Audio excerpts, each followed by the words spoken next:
De Saint Jean de la Croix, la montée du mont Carmel, livre 3, chapitre 12, suite.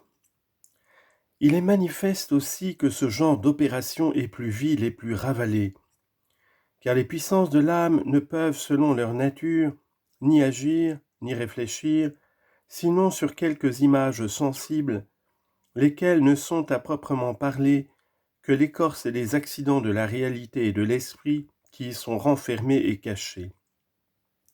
Ces espèces ne sauraient être unies par connaissance et par amour aux facultés de l'âme, sinon lorsque leur opération, qui est très imparfaite, est interrompue et tout à fait cessée, car la fin de cette opération n'est autre à l'égard de l'âme que de recevoir en elle-même la réalité des choses connues, aimées et cachées sous ses idées. De là vient qu'il y a la même différence entre l'opération active et l'impression passive lorsqu'on les considère dans leur inégalité, par laquelle l'âme est au-dessus de l'autre, que celle qui se trouve entre une chose qu'on fait actuellement et une chose qui est déjà faite, entre ce que nous souhaitons d'acquérir et ce que nous avons acquis. Il faut conclure que, si l'âme veut employer l'activité de ses puissances dans les représentations surnaturelles où Dieu lui donne passivement ce qu'elles ont de plus essentiel et de plus effectif, elle recommence à faire ce qui est déjà fait. Elle ne jouit pas de ce qu'elle possède, elle empêche par son opération active les derniers traits de ce qui était presque achevé. Ces opérations ne peuvent élever l'âme à la possession de cet esprit intérieur que Dieu lui communiquait auparavant, sans user de leur ministère. Et conséquemment, de peur d'éteindre l'esprit de Dieu, elle doit continuer à se tenir dans l'état passif. Et alors, Dieu la comblera de dons plus rares qu'elle ne pourrait se procurer par ses propres opérations. Il semble que c'est dans ce sens qu'un prophète a parlé. Je m'arrêterai, dit-il, d'un pied ferme sur ma forteresse, et je considérerai ce qu'on me dira. Habacuc, chapitre 2, verset 1. Comme s'il disait, je demeurerai debout sur la forteresse de mes puissances. Je ne leur ferai pas une seule démarche dans mes opérations, mais je contemplerai à loisir ce qu'on m'aura dit. Je comprendrai et je goûterai ce que Dieu m'aura communiqué surnaturellement. Pour ce qui regarde le passage qu'on a allégué des cantiques, il se doit entendre de l'amour que l'époux exige de l'épouse, et dont l'office est de rendre l'amant semblable à l'objet aimé. Cantique des Cantiques, chapitre 8, verset 6. C'est pourquoi l'époux dit à l'épouse qu'elle le mette comme un cachet sur son cœur, car c'est le cœur que les flèches de l'amour ont accoutumé de percer, et ces flèches ne sont autre chose que les motifs et les actions de l'amour, lesquelles flèches doivent voler à l'époux, afin que l'âme lui devienne semblable par les mouvements et par les actes de l'amour, jusqu'à ce qu'elle soit transformée en lui. L'époux avertit aussi l'épouse de le mettre comme un sceau sur son bras, parce que l'exercice de l'amour consiste particulièrement à s'unir à lui comme à son objet unique. Car l'amour ne doit s'appuyer que sur lui et ne s'arrêter qu'à lui, et le bien-aimé ne se plaît qu'en cet amour. Pour cette cause, l'âme doit occuper toutes ses forces à mépriser les impressions qu'elle reçoit d'en haut, soit vision, soit révélation, soit paroles intérieures, soit sentiments et goûts divins. Elle doit s'en séparer pour s'appliquer au seul amour de Dieu qui fait intérieurement ses effets en elle. Elle doit estimer les sentiments d'amour qu'elle a sans s'attacher à la douceur qu'il répand dans son cœur.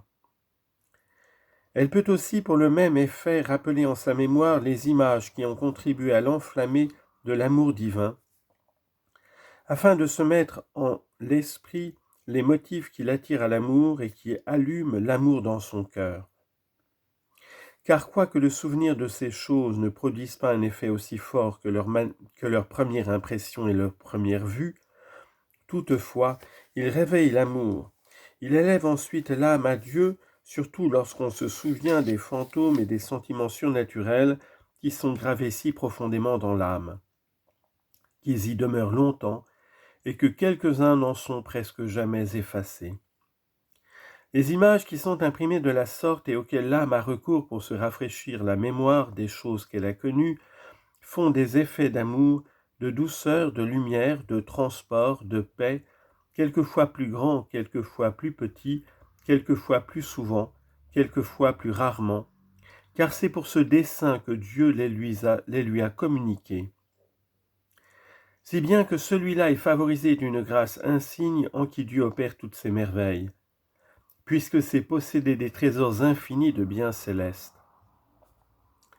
Ces espèces restent dans l'âme d'une manière vive et non pas morte, parce qu'elles y résident selon son entendement et sa mémoire, et elles ne ressemblent pas aux images qui se conservent dans l'imagination. C'est pourquoi l'âme n'est pas obligée de les emprunter de cette faculté matérielle lorsqu'elle veut s'en ressouvenir. Elle s'aperçoit bien qu'elle les a en elle-même, et elle les y voit, comme on voit dans un miroir l'image de l'objet qu'on lui présente. S'il arrive donc qu'une âme remarque en elle-même ces idées, elle peut en réveiller la mémoire pour s'exciter à l'amour de Dieu, car ces espèces ne l'empêcheront pas de parvenir, par la foi, à l'union de l'amour, pourvu qu'elle ne s'attache pas à ces images, qu'elle ne s'en occupe pas, et qu'elle les rejette aussitôt qu'elle sentira l'amour allumé dans son cœur. Il est difficile de distinguer quand ces idées passent jusqu'aux choses purement spirituelles, quand elles atteignent et touchent directement ces choses comme leur terme, ou si ces espèces sont tellement resserrées dans la fantaisie qu'elles ne sortent pas de ces bornes. Car cette faculté du corps en forme si souvent que plusieurs personnes ont des visions qui ne sont que l'ouvrage de l'imagination, et qui sont représentées de la même manière, soit que cela vienne de la vivacité de leur fantaisie, qui fait incontinent le portrait des choses qui leur tombent dans la pensée, soit que ce soit une opération du démon qui en imprime aussitôt l'image, soit enfin que Dieu mette lui-même cette espèce dans cette puissance sans la graver formellement dans l'âme. On peut néanmoins faire ce discernement par les effets, car les images naturelles dont le malin esprit est l'auteur ne sont d'aucune utilité et ne renouvellent pas l'amour ni l'état spirituel de l'âme. Mais elles lui sont infructueuses, quoique l'âme en ait la mémoire présente. Au contraire, les espèces qui sont bonnes et qui viennent de Dieu produisent à la vérité de bons effets dans l'âme, quand elle s'en souvient, comme elles en ont produit la première fois qu'elle y a pensé. Mais les images formelles, c'est-à-dire celles qui sont imprimées dans l'âme, font en elle des effets plus considérables. Lorsque l'âme fait un retour sur ces images et qu'elle les regarde avec quelque attention, celui qui aura quelque expérience de ces dernières espèces découvrira facilement la différence qu'il y a entre elles et les premières images.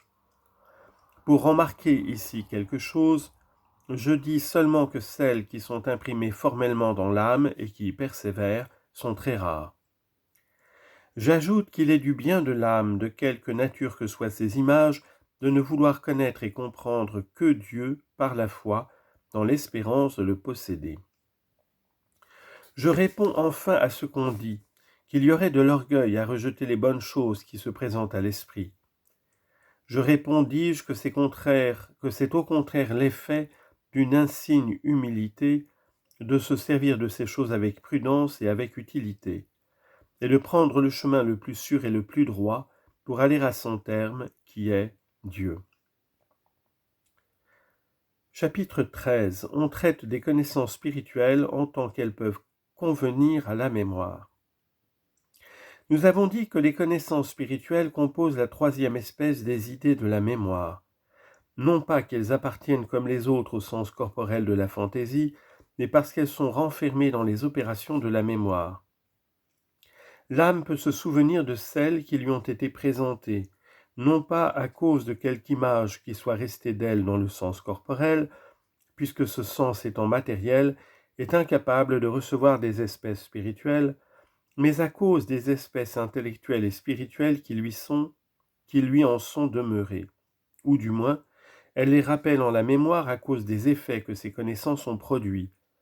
Et c'est pour cette raison que je leur donne rang parmi les idées de la mémoire, quoiqu'elles n'appartiennent pas directement à la fantaisie. Pour ce qui est de la nature de ces connaissances et de la manière d'en user, afin que l'âme tende à l'union divine, nous en avons parlé suffisamment dans le 24e chapitre du second livre, où nous en avons traité comme des connaissances de l'entendement. Nous en avons remarqué de deux sortes. Les unes regardent les perfections divines, les autres représentent les choses créées. Or, quant à notre dessein, qui est de montrer comment il faut conduire la mémoire dans l'usage de ces connaissances pour aller à l'union, je dis, comme je viens de l'expliquer dans le chapitre précédent, en traitant des connaissances formelles à l'ordre desquelles celles-ci, qui sont les connaissances des créatures, se rapportent, je dis que l'âme en peut renouveler le souvenir lorsqu'elle en produit de bons effets, non pas pour les conserver en elle-même, mais pour donner de nouvelles forces à la connaissance qu'elle a de Dieu et à l'amour dont elle est enflammée pour lui. Mais s'il lui est inutile de s'en souvenir, elle n'y doit nullement penser. Au contraire, il faut qu'elle s'applique à se remettre en mémoire les représentations des choses incréées, car elle épuisera de grands biens, à savoir les touches intérieures et les sentiments qui naissent de l'union divine. Or ces touches et ces sentiments reviennent dans la mémoire, non pas à cause d'aucune image matérielle qu'ils aient imprimée d'eux-mêmes en l'âme, car étant tous spirituels, ils n'en peuvent produire, mais à cause de la lumière, de l'amour, de la douceur, du renouvellement spirituel des autres effets qu'ils font dans l'âme, et dont le seul souvenir lui inspire une ardeur nouvelle.